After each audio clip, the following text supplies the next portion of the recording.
छत्रपती शिवाजी महाराज की, पूज्य बाबासाहेब आंबेडकरांचा धन्यवाद। दोन पाठिंबे तुम्हाला वाचून दाखवतो।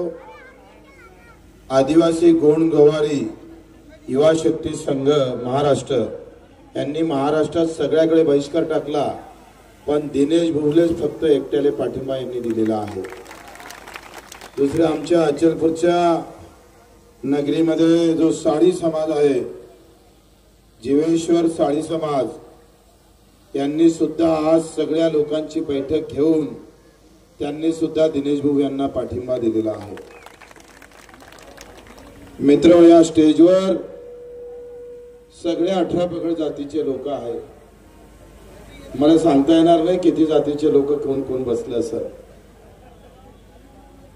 खरं तर हीच प्रहारची ओळख आहे, जिथे जाती पाती धर्माच्या पलीकडे जाऊन वेगळं नातं निर्माण करण्याचं काम गेल्या 20 वर्षात आपण इथे केलं। तुमच्या सर्वांच्या आशीर्वादामुळे मला आपल्या सर्वांचा आभार मानावा लागेल का बगर पैशाचे सुद्धा आपण एवढ्या ताकदीने इथे उभे राहिलात, इथे उपस्थित राहिलात, म्हणून तुमच्या सर्वांचे खास करून आभार, धन्यवाद। निश्चितच तुमची उपस्थिती हे दिनेश भाऊंच्या उमेदवारीला अजून मजबूत केल्याशिवाय राहणार नाही। तुमच्या या उपस्थितीचा संदेश पुऱ्या अमरावती जिल्ह्यामध्ये अतिशय प्रभावीपणे जाणार आहे। मित्र, लक्षात घ्या, ही लढाई जातीपाती धर्माच्या पलीकडे नेऊन काम करी, कष्टकरी, मेहनत करणारा आमचा शेतकरी, शेतमजूर, जो हमाल असेल, कामगार असेल, ज्याला रोज मेहनतीने कमावं लागतं, याच्यासाठी ही लढाई आपण लढतो आहे। मला वेगळं सांगायचं काही गरज नाही आहे का 75व्या वर्षामध्ये कोण सुखी झालं आणि कोण गरीब झालं, याचं चिंतन मंथन आम्ही केलं पाहिजे। काँग्रेस 50 वर्ष राज्यात होती आणि 10 वर्ष आम्ही पाहतोय भाजप असताना सुद्धा साधा घरकुलाचा प्रश्न सुद्धा मिटू शकला नाही। अशा सगळ्या व्यवस्थेमध्ये, या सगळ्या व्यवस्थेमध्ये काही घरकुलांना लाभ भेटला, पण तिसरा हप्ताच भेटला नाही। बरोबर आहे ना? घरकुल 1.25 लाखाचं, 2.5 लाखाचं। मी मुद्दामून तुम्हाला सांगतो का हा शहर तुमच्या सोबतच का होतं। मी मेळघाट मध्ये आता 2 दिवस अगोदर गेलो, ज्यानं रस्त्यावरचं दगड फोडण्याचं काम ज्या मजुरानं केलं, त्या मजुराचा 3 महिन्यापासून पगार नाही, पैसे नाही। इथं आमदाराचा पगार 5व्या महिन्यात 5च्या तारखेला होते। सेठ आजी साहेब, आमचा पगार, कर्मचाऱ्याचा पगार 5 तारखेच्या आत होते, 5 नाही 10 तारखेच्या आत होते। तो झाला पाहिजे, पण मेहनत करून 24 तासाच्या आत मजुरी दिली पाहिजे। 256 रुपये ते 3 महिन्यानं भेटते। म्हणजे आज जर मी काम केलं तर माझ्या खिशात पैसे जुलैमध्ये येणार। ही अवस्था आहे, ही केंद्र सरकारची योजना आहे। मारीचेस आमच्या नवनीत राणा त्याच्यावर प्र शब्द सुद्धा बोलू शकले नाही। पुरा आदिवासी समाज, 20,000 आदिवासी त्या पूर्ण मेळघाट मध्ये मजुरीच्या कामावर होता। होळीच्या दिवशी सुद्धा पैसे आले नव्हते त्याच्या खिशात। ते दुःख आहे। हे मी राजकारण म्हणून नाही बोलत। आमची लढाई, तुमची आमची जी लढाई आपण इथे उभी करतोय, ते एका जाती धर्मासाठी उभी नाही करत। प्रत्येक जातीमधला जो गरीब आणि कष्ट करणारा माणूस आहे, जो रक्ताचं पाणी करतं, त्या सगळ्यांची लढाई तुमच्या आशीर्वादाने लढायची आहे दिनेश भाऊंच्या माध्यमातून। आणि मी नेहमी सांगतोय का आम्हाला जाती धर्माच्या नावानं मत नाही पाहिजे। जो जाती धर्माच्या नावानं मत देईल त्याला नाही दिलं तरी 72, आम्ही पडलो तरी 72, पण ही लढाई आम्ही सांगतोय, ही लढाई शेतकरी, शेतमजूर, कष्टकरी, कामगार याच्या नावानं तुमचं मत घ्यायचं आणि जिंकून पण यायचं। उभ्या हिंदुस्थानाला सांगायचं आहे का काँग्रेस काही जाती लोकांना घेऊन जातं आणि भाजप काही लोकांना घेऊन लढतंय। आणि धर्माधर्मामध्ये आम्ही तेढ निर्माण करण्याचं काम करून मत घेण्याचा जो प्रयत्न करताय, त्याच्या काही वेगळ्या पद्धतीने आम्ही या निवडणूक समोर घेऊन जातो, लक्षात घ्या. मी प्रत्येक सभेत सांगितलं, आज तुम्हाला माहित असेल कापसाचे भाव 800 रुपयाने कमी झाले. 800 रुपयाने निवडणूक चालू असताना तुरीचे भाव 1500 रुपयाने कमी झाले. आणि तरी तुम्ही जर झेंडे पार्टीचे घेत असाल तर मला वाटते पक्षापेक्षा तुम्ही जास्त वैरी आपल्या बापाचे. संत्र्याचे झाडं उपडून फेकावं लागले. माहिती आहे काय? कांद्याची निर्यात बंदी केली आम्ही. कांदा विदेशात जाऊ दिला नाही आम्ही. का जाऊ दिला नसेल?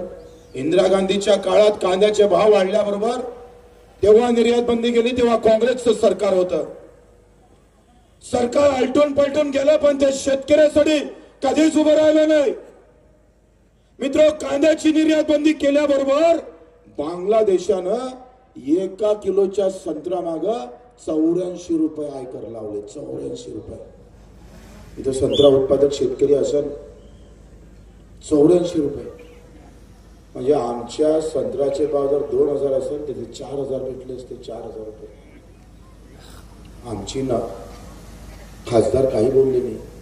मी गडकरी साहेबाला 4 पानाचं पत्र दिलं. 4 पानाचं. कारण हुकूमत नागपूरहून चालतं. 2 मोठे नेते नागपूरला आहेत आणि संत्रा हा विदर्भात आहे. मग विदर्भातल्या संत्रा उत्पादक शेतकरी मराले टेकला आहे. तुम्ही जशी साखरेला सबसिडी दिली तशी संत्रा उत्पादक शेतकऱ्याला सबसिडी द्या. एक उत्तर सुद्धा आलेलं नाही. लक्षात. हे आमचं रोजचं मरण आहे. रोजचं मरण आहे. आम्हाला दखलंदाज का केला जातं हे लक्ष घ्या. तुमच्या आमच्या डोक्यामध्ये धर्म आणि जातीचं ते म्हणतो ना टेरामेसिनचं इंजेक्शन दिलं जातं. आमच्या डोक्यात मुद्दे संपले पाहिजे. गरीब हा विषय संपला पाहिजे आणि जात आणि धर्म आमच्या डोक्यात ठासून सांगता आलं पाहिजे. मित्र, कांदा नाही खाल्ला तर मरते का कोणी? लसण खाय, मुळा खाय, अधिक काय खाय, नको खाऊ साया. पण कांदा खाल्ल्यानं मरत नाही. तरी कांद्यावर निर्यात बंदी आणलं जातं. हा शेतकरी विरोधी धोरण आहे. ते काँग्रेसचं आहे आणि भाजपाचं पण आहे. हा शकुंतलाची मी लक्षवेधी मांडली होती. काल आमच्या नवनीतजी राणा चांदूर बाजारला असं म्हटलं का सॉइल टेस्ट सुरू आहे म्हणून. आता हे मुख्यमंत्र्यांना दिलेलं उत्तर आहे, माझं उत्तर नाहीये. मी शकुंतला सुरू व्हावी, ती ब्रॉडगेज व्हावी म्हणून लक्षवेधी केला होता. विधानसभेत तुम्हाला माहित आहे आम्ही कोणाची नाही ठेवत. समोर जरी मंत्री असला ना तर घाम फोडण्याचं काम बच्चू कडून इमानदारीने केलं. आम्ही फक्त रस्ते नाले लाईटच नाही लावले भाऊ. तुमचं प्रत्येक दुःख सभागृहात मांडण्याचं अतिशय प्रामाणिकपणे काम केलं, प्रयत्न केला. आम्ही हा नाही विचार केला समोर मुख्यमंत्री एकनाथ शिंदे बसले कधी विचार नाही केला. सामान्य माणसाशिवाय आमच्या डोक्यात आज जन्म नेतेगिरी घुसणार नाही. मरण मरेगा तो बच्चू आम लोगों के लिए, आपके लिए. ये लड़ाई और तेज करेंगे हम. अभी तो शुरुआत हुई है. मित्रो, हे लक्षवेधी वाचून दाखवतो. 2च मिनिटाचे. रेल्वे विभागाकडे 31/1/2020, 22/9/2020 आणि 2/6/2021 राज्याने पाठपुरावा करण्यात आलेला आहे. परंतु सदरचे रिपोर्ट अद्यापही राज्य शासनाला केंद्र सरकारने दिले नाही. याचा अर्थ स्पष्ट आहे का राज्यानं 3दा पाठपुरावा केला. कोणाला केला? केंद्र सरकारने. आमच्या बहिणं रेल्वे मंत्रालयात ह्या पाठपुराचा कागद जरी घेऊन गेला असता तर रेल्वेची शिट्टी वाजल्याशिवाय राहिली नसती. त्यांना जर उद्या परवा जर याच्यावर बोलायचं असेल तर मी तयार आहे. अगर वो सच्ची बात जानते होंगे. लोकांना गुमराह करण्याचं काम बंद करा. फिनले मिल बंद झाली. 950 लोकांचा रोजगार तबाह होऊन गेला. 6 लोक आत्महत्या करून मेले या आमच्या अचलपूर मधले. तरी भिल्लेचे कामगार हाती भाजपचा झेंडा घेऊन फिरतं तेव्हा दुःख वाटते थोडस, दुसरं काही नाही. फक्त अचलपूरचीच मिल बंद नाही झाली. पियुष गोयल नावाचा एक महाकरंट्या माणूस जो वस्त्र उद्योग मंत्री होता त्यानं 23 मिल बंद केल्या भारतातल्या. किती मिल भाऊ? 23 मिल. एका मिल मध्ये 1000 लोक काम करत होते. त्याची कॅसेट आपल्याकडे आहे, वाजून दाखवायला मला वेळ नाही आहे. मग आपले देवेंद्रजीनं काय म्हटलं ते. देवेंद्रजीनं कोणतं सारखंच आहे तुमचं. ह्या 6 लाऊडस्पीकर वाल्याचा यानं 15,000 घेतले असेल आणि आमच्या शेतकऱ्याला 4 एकरात 15,000 3 घंट्यात भेटत नाही साया. म्हणजे 12 महिने जरी काम केलं तर 2 एकरात 15,000 नफा भेटते का. केळा दिनभर भी बेचे तो ज्यादा 100 रुपये मिळता. हा सायानं 3 घंट्यात 15,000 घेतले. ह्या आमच्या भाजकरनं कुठून आणलं काय माहिती सायाले पकडून ती. बरं ह्या गेला भोंगा दुसरा आणला सायाने. मित्र, फिरले मिलमुळे 23,000 लोक बेरोजगार झाले. 6 महिन्याचा पगार थांबला होता. मां कसम अगर बच्चू को झूठ बोलता होगा तो 6 महिन्याचा पगार थांबला होता आणि आम्ही अधिवेशनात आवाज उठवला, लक्षवेधी केली. तेव्हा आमचे वस्त्र उद्योग मंत्री आताचे पालकमंत्री चंद्रकांत पाटील यांनी पियुष गोयल सोबत फोन केला, मीटिंग लावायचा आग्रह धरला. पियुष गोयलनं नितीन गडकरीच्या म्हटल्यानुसार एक मीटिंग लावली नाही. काय तमाशा. अरे तुम्ही इकडे कुंकू पुसता, हळदी कुंकू घेता, हा काय प्रकार आहे. आणि राणा परिवार हे देशातलं सगळ्यात चांगलं जोडप आहे. एवढं हुशार, एवढं चतुर, एवढं चांगलं जोडप हिंदुस्थानात पाहायला भेटणार नाही. साला नवरा बायकोला पाठिंबा देते, पाहिलं का कधी स्वप्नात. मी स्वाभिमानचा आहे म्हणतो आणि मला पाठिंबा माल्याच बायकोले आहे म्हणतो. हा कुठला धंदा आहे. अबे एवढी बनवा बनवी आम्ही का एवढे चुरते आहे का बे बाबा. एवढी बनवा बनवी काय मूर्ख करतं, मूर्खतामध्ये काढतंय आम्हाला. एका कोपऱ्यावर स्वाभिमानाचा झेंडा आणि दुसऱ्या कोपऱ्यावर भाजपचा झेंडा. आता मधात प्रहारचा झेंडा दा पोट्याच्या आद्या धुंद म्हणा साल. किती मूर्खता आहे. तुषार भारती आपल्या तालुक्यातला माणूस आहे, बीजेपीचा कट्टर. गाव तिथं शाखा निर्माण केल्या तुषार भारतीनं, प्रचंड मेहनत घेतली. नतीजा काय हाती आला माहित आहे. तुषार भारती घरी नसताना तिचे आई वडील होती, तिची लहानशी मुलगी होती, 9 वर्षाची पोरगी होती. 9 वर्षाची पोरगी घरी रडत होती आणि राणाचे कार्यकर्ते तुषार भारतीची गाडी फोडत होते. ही मस्ती आहे. मग मला असं आपल्या सगळ्या म्हणजे कार्यकर्त्याला म्हणायचं आहे भाजपच्या वगैरे, ते तर अशी म्हणते की मैं जब मोदी की हवा थी तब भी मैं चुन के आई. म्हणजे मागच्या विधानसभेमध्ये मस्जिद आणि बुद्ध विहाराशिवाय कुठं फिरली नाही. तेव्हा ते निळे आणि हिरवी शरणी होती. आता ते भगवी शरणी झाली एका 5 वर्षात. हे कोणती जादू आहे बे साय आपल्याला. काय चिवत्या बनवल्या जात. मनात आलं तसं चालू ठेवायचंय. हा काही 3 तासाचा चित्रपट होईल का बे बाबा. 2 मिनिटात रडणं, 4थ्या मिनिटात हसणं आणि 5व्या मिनिटात डान्स करणं. काय धंदा लावलाय. आम्ही हे का लक्षात घेत नाही. मित्रो, हे लक्षात घ्या, 127 पानाचा रिझल्ट होता हायकोर्टाचा आणि 2 पानात रिझल्ट बदलून टाकला. न्यायालय जर अशा पद्धतीने रिझल्ट देत असेल, संपला ना विषय तुमचा आमचा. आग अगर दिल्ली में लग गई ना भैया, तर तुम्हारे घर को भी लगने वाली.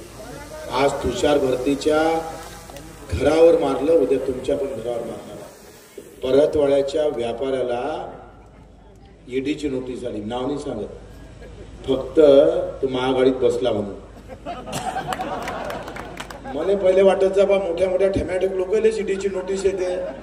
उद्या तर तुम्ही नगरपालिका आणि ग्रामपंचायत करणार तर तुम्हाला ईडीची नोटीस येईल. घ्या टोले साव, अय आमच्या विरोधात लढतं काय, घे नोटीस. हे इथपर्यंत खाली जाणार आहे. आणि म्हणून बच्चूकडून हिंमत केली. रात्री 3 वाजता झोपतो, 6 वाजता उठतो आणि गेल्या 15 दिवसात 45 सभा घेतल्या. 45, अजून 60 बाकी आहे. अभी आधा और बाकी है. 1 लाख वोट पंजावाल्याचे कमी केले. ते नितीन नाव, काय नितीन नाव आहे ना, काय नाव मावले, हा नितीन राव, आमच्या वानकडेच्या नातेवाईक आहे. हे बाई म्हणते प्रहारले सिट्टीले निवडून आणल्याशिवाय राहत नाही. या प्रहार का कार्यक्रम मजबूत. एका फोनवर तिनं गावातून फोन लावला, दुसऱ्या फोनवर करपट शेकला अधिकाऱ्याचं, डायरेक्ट ड्युटीवर जॉईन करून टाकलं. सायला